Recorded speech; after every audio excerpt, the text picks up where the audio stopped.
Então, ele traz essa ideia de que... Gente, vocês estão me ouvindo agora?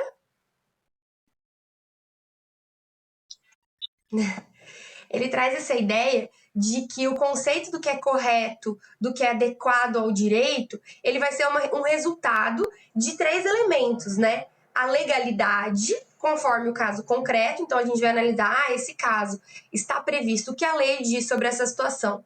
A eficácia social, né, dessa aplicação da lei, da legalidade naquele caso, e a correção material, né? Então, dentro ali daquela situação, como que eu vou poder fazer essa correção, como que eu vou poder fazer essa adequação, né? Então, ele traz como se fosse um pensamento que une essas duas questões, né, do justnaturalismo e do positivismo. Então, ele marca o direito justamente por partir desse pensamento, né, de que o direito não é só posto ou só natural, ele é uma junção dos dois. Então, quando ele considera essas três características, ele fala que nós temos que passar por esse pensamento, né, para que a gente não caia nessa divisão do positivismo e do justnaturalismo. Mas ok, o que nos interessa aqui na aula de hermenêutica? É como que ele propõe a solução de uma colisão de princípios, né, de uma antinomia principiológica. Antinomia é o choque, tá, gente? Primeiramente, ele diferencia normas, regras de normas principiológicas. Gente, isso daqui é muito importante, porque a gente vai ver durante todo o curso de direito essa divisão, essa questão do que é norma, do que é regra, do que é princípio, né? Então, primeiramente, vocês sabem me falar a diferença de norma e lei? Ou se é a mesma coisa?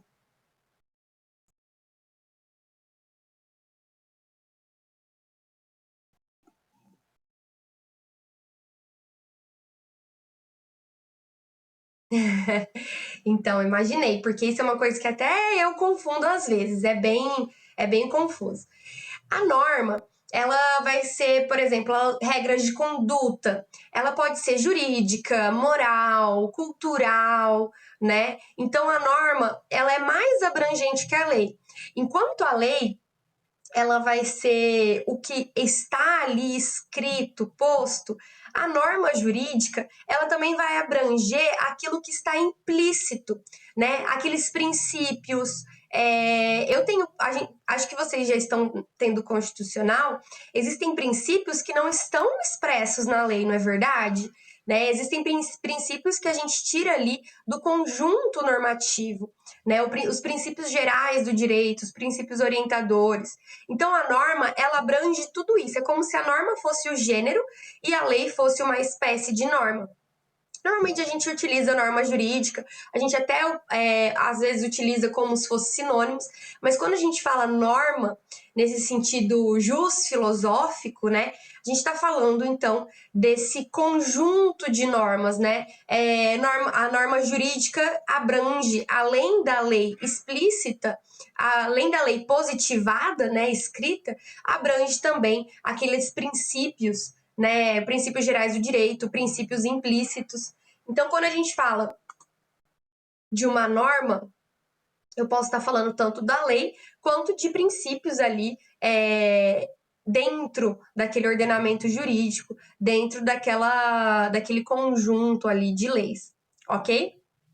Então, por exemplo, eu não preciso ter uma norma falando que um dos princípios máximos da Constituição brasileira é o princípio da dignidade da pessoa humana. Eu não preciso ter esse princípio explícito, né? Porque ali do conjunto de toda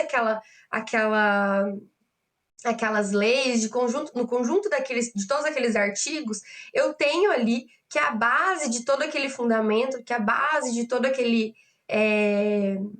aquela sociedade se baseia em uma sociedade justa, igualitária, né, fundada então nesse princípio da dignidade da pessoa humana. Então isso é a norma principiológica. Daí aí essa norma, tanto enquanto lei, essa norma jurídica, né, ela vai poder determinar uma regra ou um princípio. E aí, tanto aquelas leis, aquelas normas explícitas, né, quanto as implícitas, elas podem trazer regras ou princípios, tá? E qual que é a diferença de regra ou princípio? Alguém aqui já consegue me explicar a partir do que a gente tem ali no material?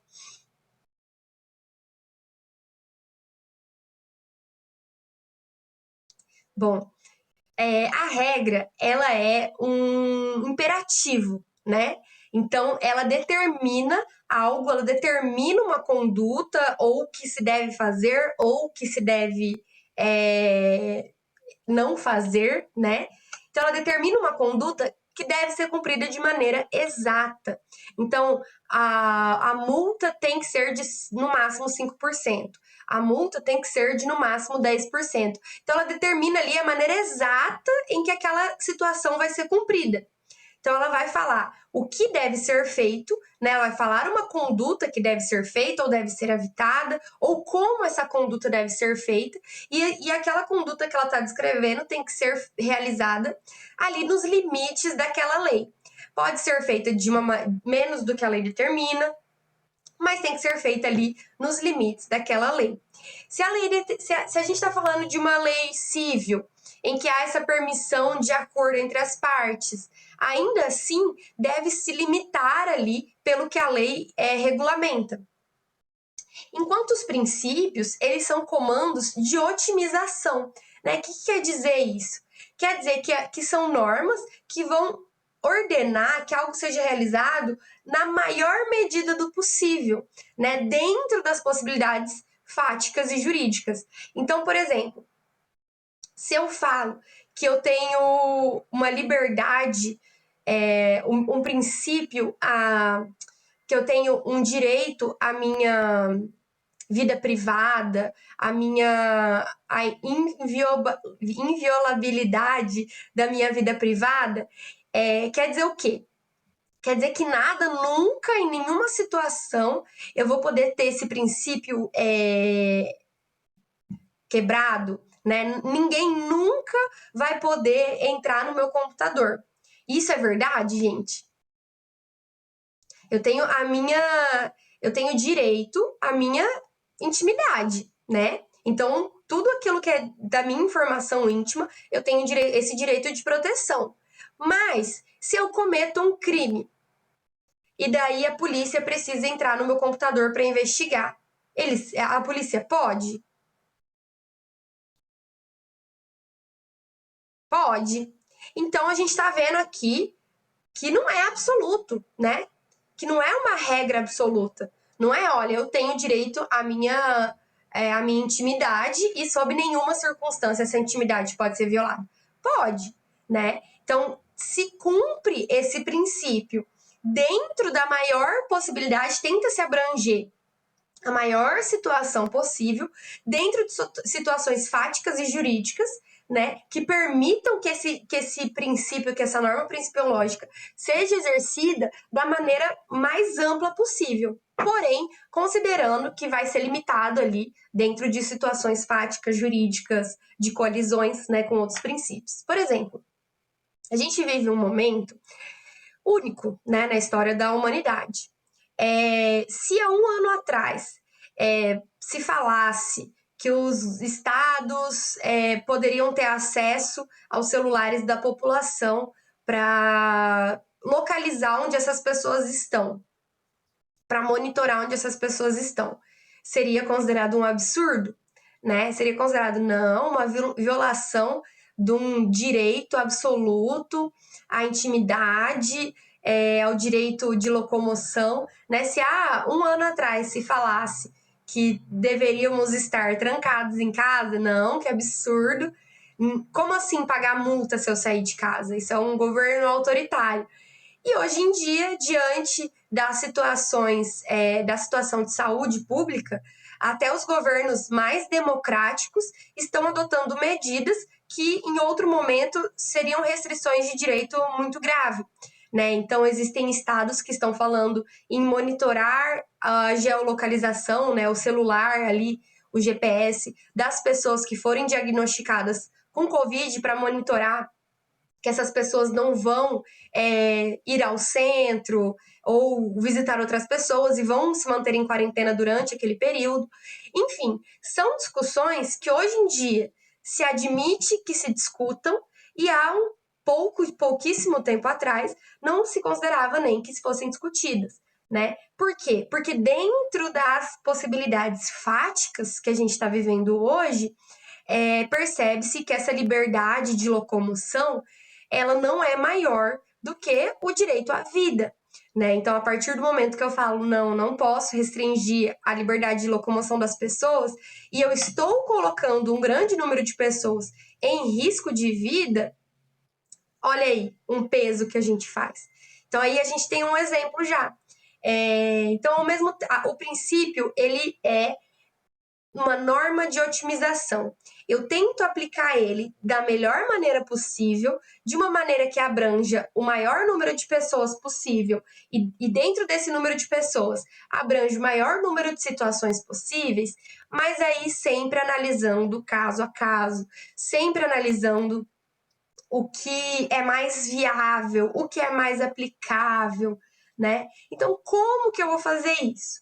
Né? Quando eu tiver um conflito de regras, uma antinomia legal, né, uma antinomia jurídica, então eu vou ou ir pelo caminho de que uma das regras é declarada inválida ou vai ser introduzida uma cláusula de exceção nelas.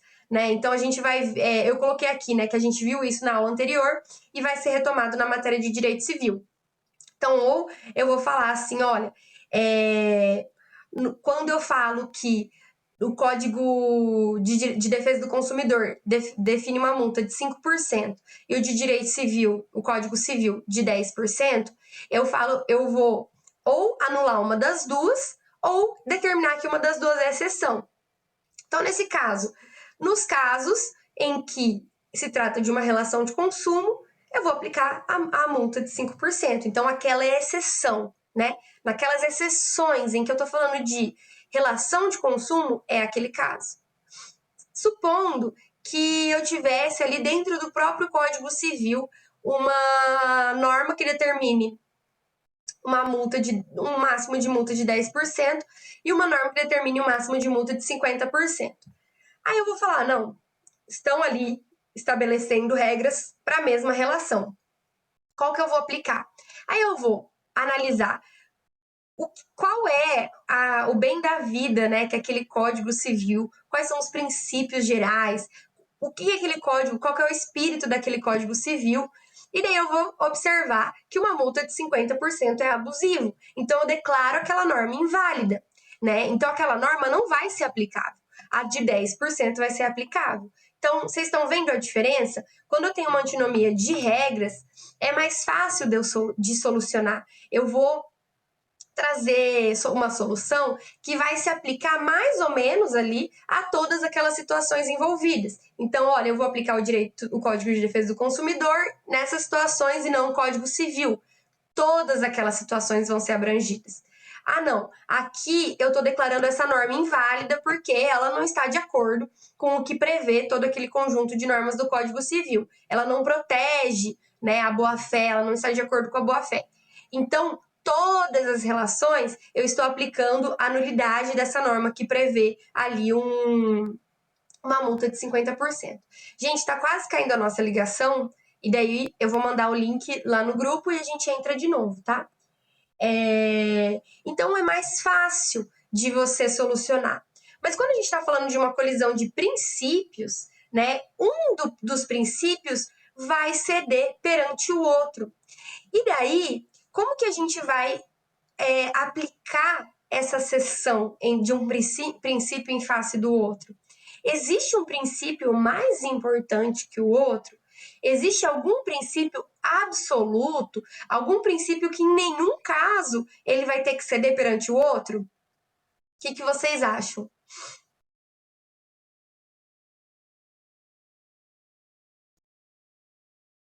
Vocês acham que sim? Vocês acham que não?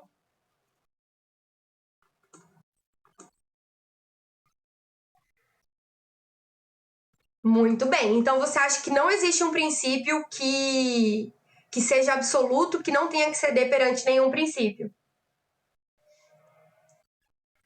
Muito bem.